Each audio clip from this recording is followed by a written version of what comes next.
নমস্কার 91.2 FM radio সুন্দরবনের সকল শ্রোতা বন্ধুকে জানাই স্বাগত।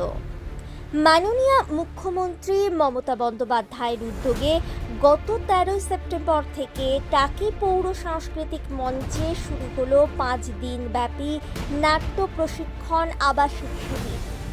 এই শিবির চলবে আগামী 17 সেপ্টেম্বর পর্যন্ত। পশ্চিমবঙ্গ নাট্য একাডেমির আয়োজনে জেলা তথ্য ও সংস্কৃতি দপ্তর, উত্তর 24 পরগনার ব্যবস্থাপনায় এই নাট্য কর্মশালা শিবির হচ্ছে। প্রশিক্ষক হিসেবে উপস্থিত হয়েছেন শ্রী শুভাশিস গঙ্গোপাধ্যায়, শ্রীমতী সোমা গিরি এবং সহ প্রশিক্ষক হিসেবে আছেন শ্রী অভি চক্রবর্তী ও শ্রীমতী সংহিতা দত্ত চক্রবর্তী।